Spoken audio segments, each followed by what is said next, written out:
আরে আমার পানির ভিতরে দৈত্য, বাইরে বেরিয়ে আসো। जो হুকুম মেরা মালিক। হ্যাঁ, আরে রামু, এই দৈত্য কোথা থেকে বেরিয়ে আসলো? হ্যাঁ মালিক, তুমি যদি আমাকে মালিক মানতে তাহলে তুমি আমার কথা শুনতে। আমি তোমাকে কতদিন ধরে বলছি ওই জাদুর আংটি আমার লাগবে, যেটা নাকি পানির নিচে। কোথায় ওটা? মালিক, ওই জাদুর আংটিটা আমি অনেক খোঁজার চেষ্টা করেছি, কিন্তু এই পানির নিচে ওটাকে আমি খুঁজে পাচ্ছি না। আরে বন্ধু, এটা তো আমি প্রথমবার দেখতেছি, চল গিয়ে দেখে আসি। ঠিক আছে চল। আমি কিছু জানি না, যে কোনো উপায়ে ওই আংটিটা ওই কে তুই? এখানে এই দানবটা কিভাবে আসলো? ওই চলে যা এখান থেকে তোরা দুইটা, তোদের সাথে আমার কোনো কাজ নেই। এই পাগল হয়ে গেছিস? আমাদের গ্রামে এসে আমাদের সাথে তর্ক করছিস? হ্যাঁ, এটা কি হলো?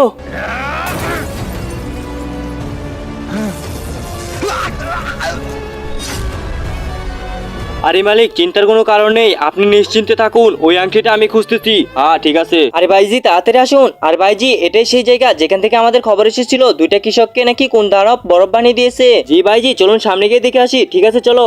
হ্যাঁ, আরে ভাইজি ওই যে দেখুন। ভাইজি ওই ফায়ার বন্দুকটা দিন, এই নেন। আরে স্যার, ওই দানবটা না অনেকটাই ভয়ানক, আর ওটা আমার বন্ধু। হ্যাঁ, আরে আমার বন্ধুর হাত। হ্যাঁ, আরে এসব কিভাবে হলো আর কে করেছে এসব? স্যার, ও না পানির দানব ছিল, যে পানি থেকে বেরিয়েছিল। পানি থেকে? ভাইজি এটাকে একটু ধরুন।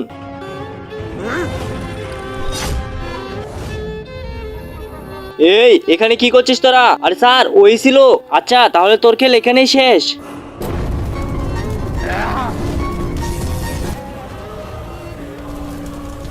আরে আমি তো পানির নিচে এসে গেলাম, কিন্তু এখানে তো কেউই নেই।